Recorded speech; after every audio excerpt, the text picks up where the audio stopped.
Este local té més de 100 anys de vida, però que les aparences no vos enganyen perquè mai ha sigut un casino. És, com li diuen antigament als bars, i això precisament és, ara mateix, i a més, Robert, necessiteu personal. Sí, necessitem un cuiner perquè anem a agarrar una àmplia... Però bueno, antes de res vaig a comentar-te lo del tema del casino que estaves dient. Sí que com a anècdota sí dir-te que nosaltres quan obrirem fa 5 anys venia molta gent preguntant-nos per on estava la ruleta. Jo dic, però bueno, anem a veure. Casino seria perquè antigament sí que és de veres que tots els bars se diuen casino.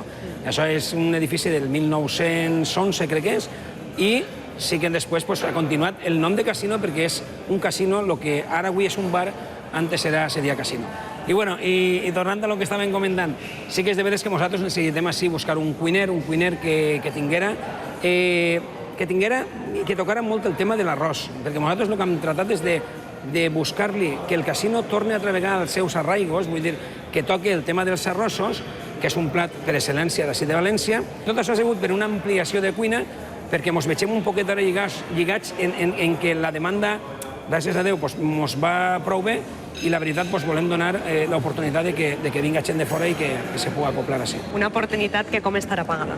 De 1.000 a 1.200 euros és el que d'això, i a jornada completa. Bueno, i ara sí que ens trobem en el puesto on la persona que vinga a fer les proves i tot, i al final que se quede, és el puesto de la cuina on ell té que desenvolupar un poquet la seva matèria de professionalitat de cuina. I així és un no parar, suposo que també que tinga agilitat serà requisit. Per supost, anem a veure. Així n'hi ha moments com en tots els puestos, vull dir, els dissabtes tenim una afluència de gent que és una passada, i després els divendres per la nit també és un dia. Entre setmana és una marxeta un poc més normal. Quin és el preu? Ensalà, el plat fort que és l'arròs al forn, conforme heu vist, després postre, cafè i beguda, i tot això acompanyat sempre de pa i tot. Vull dir, 6 euros. I on està el truc? Perquè el truc... no donen duros a 4 pessetes. No, doncs el truc al final nosaltres hem optat perquè, com n'hi ha que apretar-se tot, anem a apretar-nos per tot. Vull dir, jo m'apreto en el preu. Tampoc ens hem d'oblidar que això és municipal, no? De gestió privada, per tant el lloguer també resulta més econòmic per a tu. Bueno, més econòmic hasta un punt, perquè, claro, tu compta que un local d'estos grans, el gasto també és un poc... comporta un gasto un poco más alto. Magui, te vemos muy atareada con el postre, pero ¿tú cómo llevas los famosos arroces de la casa?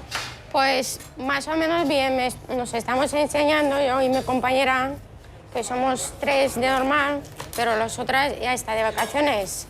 Y lo que necesitamos es un cocinero para la faena, porque los fines de semana, pues la verdad es que hay bastante. Mitchell, veig que t'has deixat la cullera i de miracle. Estava bo? Sí, està tot molt bo. Solem vindre prou així entre setmana. Avui és típic lo de la cassoleta, que és una cassoleta sencereta, i bueno, tenim molta amistat també en el dueño i nos agrada molt vindre. I Roberto, quina és la història d'aquest casino? Si abans venia la gent a jugar al xamelo, qui es reunia així? Aquesta història és un poquet peculiar, perquè això és un edifici del que el feren el Partit Liberal del 1900, i entonces això ho feren els socis mateixos del partit. Claro, evidentment, ha passat 100 anys, i quan estem parlant potser de 60 o 70 anys, això ja estava un poquet en deteriorat.